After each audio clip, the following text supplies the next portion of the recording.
This is kind of the opening, okay, of this series of events. And this is what we're going to look at, where Jesus is towards Jerusalem. The disciples are fearful because Jerusalem is not a safe place anymore, because there's a lot of people with power in Jerusalem that want Jesus dead. Okay, and the disciples, they know this, so they're not real excited about the idea of going to Jerusalem, but they're faithful followers. They're faithful disciples, so they're going to follow. And then later on, we're going to see how they have the mindset. They really see that this time of Jesus setting up his kingdom is getting really close. And they're starting to understand the fact that it's going to come through a lot of suffering. But they're willing to suffer. They don't realize how much is coming, but they're going to follow Jesus regardless. And we have to give them credit for that, because as we go through this, it looks like they're really not understanding. I think that's a wrong understanding of this passage. I think they did understand. They knew what was going to happen, not fully, but to a large extent. And as they move along and they start getting towards Jerusalem, and then you have James and John wanting to kind of get their positions in the new kingdom, because they're convinced this new kingdom is coming. Jesus is the Messiah. They're convinced of that, and the Messiah is going to set up a kingdom. So they ask to sit on his right hand and on his left, which kind of gets the other 10 a little bit irritated. But I love the way Jesus handles it. We'll see that as we dig through here. But then this kind of, you look at that whole series of events, and as they're traveling and as they're coming out of Jericho, there's a blind man who's hollering out after him by the name of Bartimaeus. And it's just like every time Jesus starts setting his pace towards something, he has a plan to do something, somebody comes along with a problem. But Jesus being Jesus, he's not going to just walk by. He's going to stop. He's going to heal. But it ties perfectly into what's going on, because what happened is the disciples were seeing, but not clearly. The people were not seeing at all, and we have a tendency not to see clearly. But when Jesus comes along, we get that eyesight that gives us insight and gives us understanding, because his Spirit works in us to see clearly what he's teaching us. So that part fits exactly right in where it belongs. Scripture is that way. It looks like they're unrelated events, but they're not. They're all tied together. So this concept of Jesus going up to Jerusalem, and regardless of what direction you are coming from, if you're going to Jerusalem, you going up. Because from every side, it's up. Jerusalem is built on a hill. Right? So there's no other way to Jerusalem than to go up to Jerusalem. You know, we talk about going up north and talk about going down south. And which direction do you go if you're on the North Pole? There's only one direction you can go. You realize that? South. No matter which way you go, you're going south. Anyway, but Jesus is walking ahead of them, okay? And he's spending a little bit of time alone because he knows what is about to happen. Because we're getting close to the time of his crucifixion. He walks ahead of them, and they were amazed. They were amazed of Jesus' determination to go to Jerusalem. And like, why are you so determined to go to a place with a bunch of people that hate you and want to kill you? So the disciples are amazed, but they're also fearful. But again, he takes them aside, and he speaks to them. Jesus does this. We have this anxiety, we have this fear, and if we'll just listen to what Jesus has to say, even though he is about to die, he's going to take time out to spend it with his disciples and clearly tell them what's going to happen. You have to remember, at this time, Jerusalem has become the headquarters of Satan. See, Satan is not like God. Satan can only be in one place at one time. Okay, he's not omnipresent like God is. And right now, in this time of history, the most important place for him to be is Jerusalem. Because this is where all the things are coming together. And he's going to work as hard as he can to see to it that Jesus is destroyed. It amazes me that he didn't catch the fact that Jesus was going to die, but he was going to rise again. Satan could not have understood that. Because if he understood that, he would not have fought so hard to get Jesus dead. He would have done everything in his power to stop it. But with the goal to silence Jesus is what Satan's plan was. The disciples are amazed, they're fearful, they're traveling to Jerusalem. It's now a place of great danger. But Jesus knows their fear. For the third time, this is the third time that Jesus clearly tells them what's going to happen. And we can see that in a couple of passages we looked at before. In Mark 8, Mark 9, and Mark 10 is where we're at today. He clearly tells them what is about to take place. Now I'm going to back up just a little background here into the Old Testament and Isaiah, and I would recommend the entire chapter of Isaiah 53, but I'm just going to draw a little bit out of here. And this is really a way of seeing that everything that was going to happen was prophesied long ago. If you want proof of Scripture being accurate, look at Isaiah 53 and look at real events that took place. There is no way that anybody possibly could predict all this stuff, could prophesy all this stuff, and it all come true, exactly as said, unless there's the divine understanding. No human being, no demon could ever predict this. Isaiah 53, verses 3 through 5. He was despised and forsaken of men, a man of sorrows and acquainted with grief. And like one from whom men hide their faces, he was despised, and we did not esteem him. Surely our griefs he himself bore, and our sorrows he carried. Yet we ourselves esteemed him stricken, smitten of God, and afflicted. But he was pierced through for our transgressions. He was crushed for our iniquities, and the chastisement for our well-being fell upon him, and by his scourging we are healed. The last line is one that I've seen a number of people, I think, really misrepresent. In the King James, it says, by his stripes we are healed, and they apply this to physical healing. This isn't talking about physical healing. This is talking about spiritual healing. Anyway, just a little side note. He was despised. Yes, he was. Jesus was despised. And his people, the Jewish people, they didn't esteem him. Matter of fact, they condemned him. But he bore our griefs and carried our sorrows. He bore the grief of our sinful nature. He took that upon himself. He was smitten of God and afflicted. Jesus was not killed by the Romans. He was killed by God's decree. And we're going to see that a little as we move along a little bit clearer too.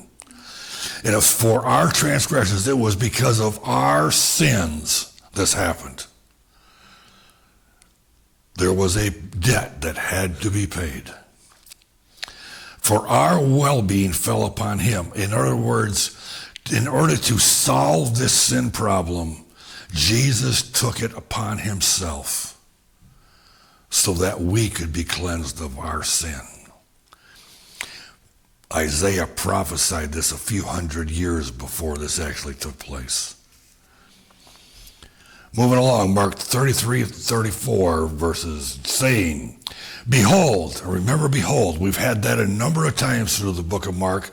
Behold, what this is standing alone, it's saying, pay attention. I have something important to tell you. I want you to come aside. I want you to come close. I want you to hear clearly. Behold, we are going up to Jerusalem, and the Son of Man will be delivered to the chief priests and the scribes, and they will condemn him to death, and will hand him over to the Gentiles, and they will mock him and spit on him and scourge him and kill him. We'll stop right there for a minute. Stop, pay attention. See, where it says the Son of Man, it did not say a Son of Man. Clearly distinguishing that this is Jesus and Jesus alone. This isn't some Son of Man. This is Jesus. That title is applied to him alone. He will be delivered. This is going to happen. The chief priests, the scribes, they will condemn him to death. But since they don't have the legal authority to put Jesus to death, they will hand him over to the Gentiles, to the Romans. Because only the Romans could sentence somebody to death in those days. And they will mock him, they will spit on him, they will scourge him, they will kill him. Every one of these things took place. Now, when Jesus is telling this to the disciples, you think, like, didn't they get it? I think they did. As we move along, I think we'll see that more clearly, that they actually did understand the fact that there was lots of things that were going to happen that were not going to be pleasant. But they had committed themselves to the concept that Jesus is the Messiah, that long promised one that was coming, that had been prophesied about thousands of years before. And the Jewish nation, the Jewish people, were waiting with great anticipation for this Messiah to come. And over the generations, this Messiah, they pretty much had changed it from a Messiah to save them from sin, but to a Messiah that was going to save them from other governments, and they again would become the supreme power on earth. This is what so many were looking for. And they think of him, by say, David's throne being reestablished, the glory days of the day of Israel. But that's not what Jesus came for. Not to set up a kingdom here on earth. He came to set up the kingdom in heaven, which we looked at many times as we went through this study. But then the end of that, Jesus taking them aside and telling them all these things are going to happen, and 3 days later rise again. That part I don't think they grasped. They heard it, they knew what it meant, but they didn't really grasp it. And we can see that from their reaction after Jesus is crucified. It's kind of like sometimes we hear something, and there's a part of what we hear that we really can't process in our minds. All the rest of it we understand, we know, we see, but that part of it, that's just kind of like goes by, and just can't quite process that piece. And I think that's what happened with the disciples with this. On the third day, rise again. Verse 35 and 36, James and John and the two sons of Zebedee came up to Jesus saying, Teacher, we want you to do for us whatever we ask of you. And he said to them, what do you want me to do for you? That's a pretty bold request. Okay, we want to make a wish. We're not going to tell you what it is until you agree to grant that wish. And then we'll tell you what the wish is. Well, to a certain extent, that's almost kind of what they did, but I think it's more of human nature speaking without thinking. They wanted this. The way that they were asking wasn't quite right and appropriate, but it demonstrates, that teaches us something. Because what did Jesus respond, say? And he said to them, what do you want me to do for you? He didn't say, you can't ask that question. You can't come to me with such a silly demand. It doesn't make, you don't have that right. No, Jesus being Jesus, he understands, and he says, okay, what is it you want? Jesus didn't say, I'm going to do it. Jesus just says, what would you want me to do for you? Verse 37, 38, and they said, grant that we may sit one on your right hand and one on your left in your glory. But Jesus said to them, do you not know what you are asking? But you do not know what you are asking? Are you able to drink the cup that I drink, or to be baptized with the baptism which I am baptized? They're so caught up in the mindset of setting up this earthly kingdom. And they have the concept of, we've been following you all along. We've been faithful to you all along. And we'd kind of like to be, your right-hand men here in your kingdom that you're coming to. See, Jesus had just told them that he was going to go to Jerusalem. All these terrible things were going to happen to him. He was going to be killed. He was going to rise again. That hadn't totally sunk in. But they still thought of Jesus as the Messiah that was setting up this kingdom. They didn't doubt that part. It was going to come through suffering and pain. But then again, anything worthwhile comes through suffering and pain. At least that's the mindset we have. And the disciples understood the fact that if you're going to establish a new kingdom, the old kingdom isn't going to just say, oh, okay, that's all right. You want to be the new king? Go ahead. That's fine with us. No, there's going to be a battle of some sort. Something is going to happen, and it's not going to be nice for one side or the other. And probably not for either side. And Jesus was saying, are you able to drink the cup that I drink? In other words, are you willing, are you able to take the suffering on that I'm going to take on? The cup, the baptism, both pointing towards the same thing. Are you willing, are you able to do what's going to have to be done, what I'm going to have to do?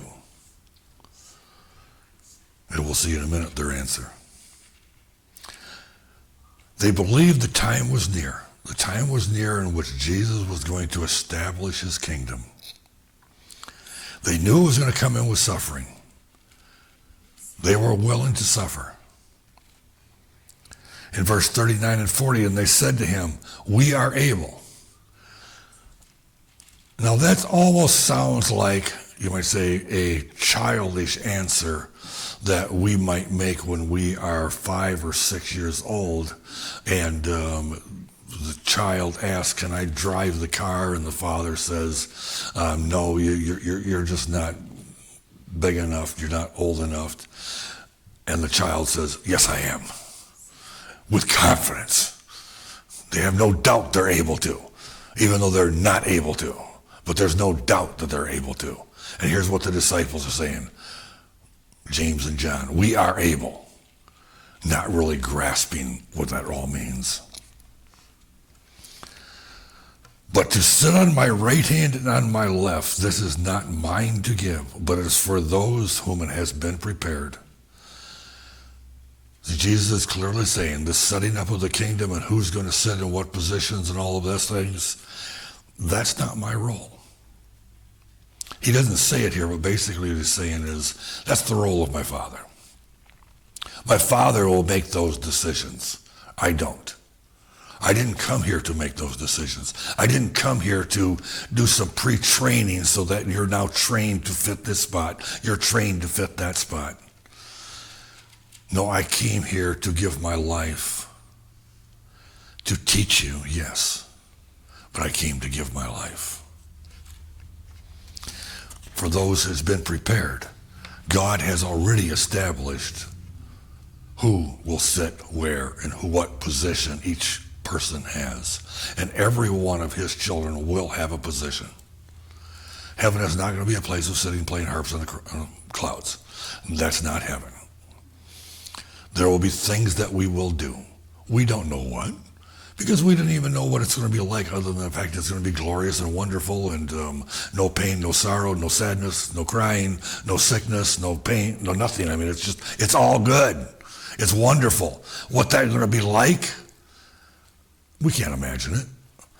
And Jesus said that later on. He said, well, you can't, what the eye has not seen, the ear has heard, or the heart of man is able to comprehend what God has prepared for those who love him.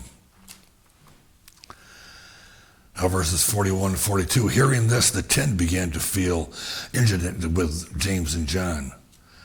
The other 10 not so happy with this concept of James and John trying to preemptively get a position. Because they also believe that what's happening is the fact that Jesus is establishing a kingdom. I don't know if this is kind of the point to where Judas started wavering or if he was still on board. I really don't know. But here again, Jesus being Jesus, he doesn't answer in a rebuke. But he does a rebuke in kindness. Verse 42, calling them to himself, Jesus said to them, you know that those who are recognized as rulers of the Gentiles lord it over them, and their great men exercise authority over them. You know how a government operates. You have this level, this level, this level, and the higher up you are, the more control you have over other people that are below you. That's the way it works. It's been that way for a long, long time. My kingdom isn't like that. My kingdom doesn't operate that way. My kingdom doesn't have this hierarchy ruling over others. My kingdom is flipped upside down. Those that think that they should be high up, they won't be. Those that think they should be low, probably won't be. Verses 43 and 43 and 44, but it is not this way among you. But whoever wishes to become great among you shall be your servant. And whoever wishes to be the first among you shall be slave of all. Jesus is pointing out the kingdom is coming. It's going to happen. But the way that it operates is totally different from what you're used to. So this concept of I'm going to earn my position because I'm so good at what I'm supposed to do. God is going to give me an upper position because I did this and I did that. You're missing it. That's not the way it works in God's kingdom.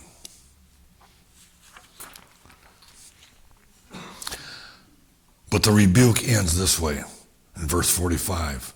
For even the Son of Man did not come to be served, but to serve, and to give his life a ransom for many.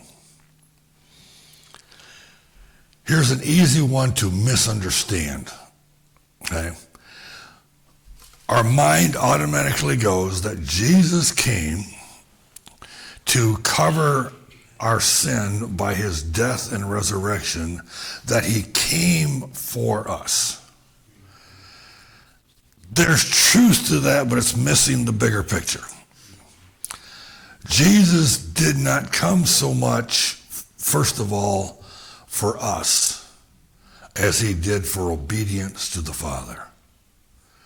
Jesus came because the Father sent him. We're the beneficiaries of it.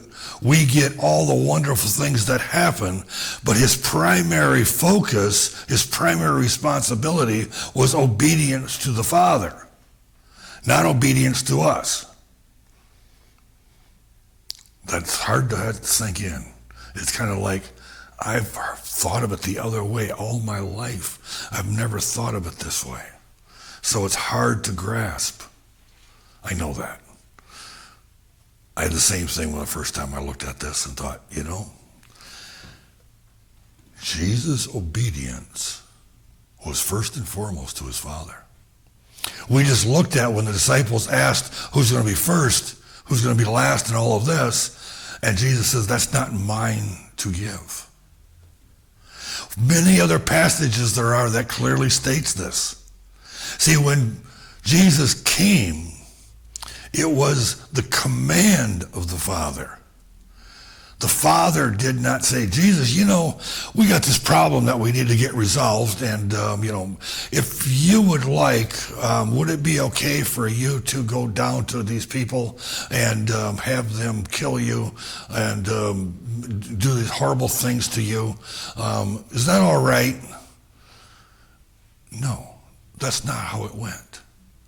Jesus said, or God the Father said, Jesus this is what you shall do. Jesus, being obedient to the Father, did. Why do you think in the garden he cried out, if it's possible, this cup pass from me? But not my will, but your will be done. Not my will, not the people's need, but your will. That's why I'm here. Being fully God and fully man, you have this reality of trying for us to grasp it completely, which is difficult. But Jesus came to save us because the Father told him to. Interesting. We think, and it was because of his great love towards us. All these things are true. But primarily, to begin with, is because this is what God, the Father, said to the God, the Son. This is what you will do. In some church traditions, there's a celebration before Easter known as Maundy Thursday. Now, maybe there's hardly anybody here that's ever heard that term, but it actually is celebrated in many places. Right? Maundy means the command. And that's what it's talking about. The command of the Father to the Son. That's what the word Maundy means, and that's why we have Maundy Thursday is the command of the Father, and then we have, you might say that Friday, we have the crucifixion, and then the following Sunday we celebrate Easter. Those all fit in together. Right? But anyway, Jesus came to serve the Father. In Mark 9:37, we looked at this last time. We focused on the first half of the verse. Now we're going to focus on the second half of the verse. Mark 9:37, whoever receives one child like this in my name receives me. And whoever receives me does not receive me, but him who sent me. Here again, Jesus is taking the credit back to the Father. And when we receive Christ, when we receive what he has done, we're receiving what the Father planned. We are receiving him. And by receiving him, we now have that concept of redeemed. The best definition I found to that word, which we've all heard, and we kind of know, but there actually is what is known as a King James Version dictionary. Until recently, I didn't know there was such a thing, but in doing a little research, I found it, and it does a pretty good job. To purchase back, to ransom, to liberate, to rescue from captivity or bondage, or from an obligation or liability, to suffer or to be forfeited, by paying an equivalent, as to redeem prisoners or captured goods, to redeem a pledge. You see, to buy back. See, we belonged to God. At the fall, we forfeited that with Adam and Eve, and suddenly became the property of Satan. That's how it started. He became the king of the world, the ruler of the world. And all the people are subject under him. But Jesus came to redeem us. See, we were his. We lost being his because of sin, and now he redeems us, so now we're his again, redeemed to bring back to what it was. So we're in that position of, if I'm not redeemed, I still belong to the ruler of this world, Satan. If I am redeemed, I've been bought. And then I love this part line, which I really never thought about, where it says, by paying an equivalent. The cost of redeeming his people is the death of the Son of God. That is an amazingly high price. That price is beyond our comprehension. That price was paid. The Son of God paid that price. Why? Because he so loved us. There is nothing we can compare this to.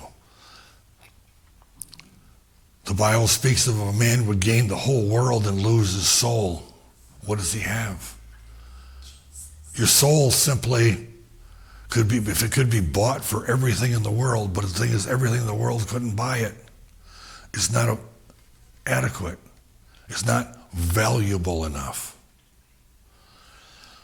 But the value of the blood of Jesus supersedes what was needed to pay that debt. When we think of Jesus did this, do we really grasp what he paid? And what's our responsibility? To accept it, to believe it, to have faith in what he's done for us. Verses 46 and 47, and they came to Jericho, and as he was leaving Jericho with his disciples and a large crowd, a blind beggar named Bartimaeus, the son of Timaeus, was sitting by the road. And when he heard that it was Jesus the Nazarene, he began to cry out and say, Jesus, Son of David, have mercy on me. See, even blind Bartimaeus knew Jesus was a descendant of David, which was required to be the Messiah. He at least knew that much. He knew that Jesus was a descendant of David. And he calls him the Son of David. He's calling him king. David being king, a son becomes the king. So even blind Bartimaeus recognized Jesus as a king. Verses 48 and 49, many were sternly telling him to be quiet, and he kept crying out all the more, Son of David, have mercy on me. And Jesus stopped and said, call him here. So they called the blind man, saying to him, take courage, stand up, he is calling you. There's a warning in his particular one. Somebody is calling out, wanting to know, wanting to hear that good news of the gospel. And they're totally ignorant to how the proper procedures are in the local church. And so they're just kind of disruptive because they don't know, they don't understand. And the people around, all the good Christians, just say, be quiet. You don't do that here. The person's heart is right. The person wants to know. The person has a desire to be filled with that truth of the Spirit, but it doesn't come about it in the way that we normally think it's supposed to be. So we want to silence them. You know, you don't come in here like that. We may never fall into that trap. Anybody who comes through that door is welcome and is to be treated as welcome. But the other thing is with this part of it is Jesus couldn't ignore the blind man. Because that's not who our Jesus is.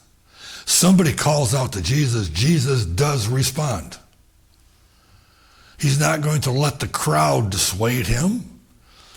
The crowd is saying, tell the guy to be quiet. Jesus says, no, tell him to come here. Verses 50, 51, throwing aside his cloak, he jumped up and came to Jesus. And you can just visualize this, okay? The guy is hearing that Jesus is asking for you now. And he's a blind guy. He really doesn't sure exactly how to go, but he's just following voices, and he has this desire. I just want to get there, and I want to get there now. You know, this big coat is a hindrance. Let's get rid of it, and I'm just going to get to Jesus. That's what I want. And answering him, Jesus said, what do you want me to do for you? Now, doesn't that almost sound like a silly question? This was a test. Because how the man answered. Remember, we had it once before where the man came to Jesus, and Jesus said, the man said, if you are able, would you heal my son? And Jesus responds, if I'm able? Like, do you believe? Do you trust, or don't you? You know, are you just throwing the dice here, hoping it works? That all got straightened out real quick if you remember the story. And here's the response. And the blind man said to him, Rabboni, I want to regain my sight. Now that word means teacher. It's kind of simple. I want to regain my sight. Not if you can, not, it really would be nice. It would be beneficial to my family because then I would be able to help support myself.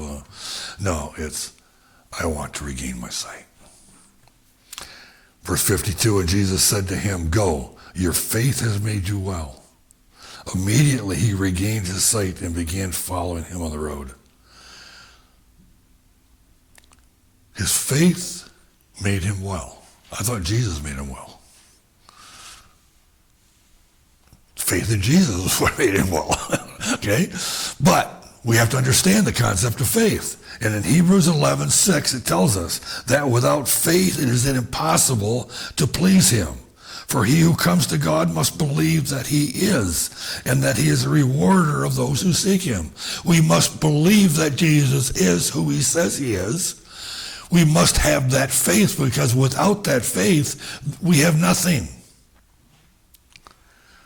The concept of, well, Jesus was a good man, Jesus was a great prophet, Jesus was a good healer, that's not faith in the true Jesus. That's faith in your perception of a Jesus. It's also a faith in a false God. Jesus is who he says he is, or he's a liar. He is who he says he is because he is not a liar.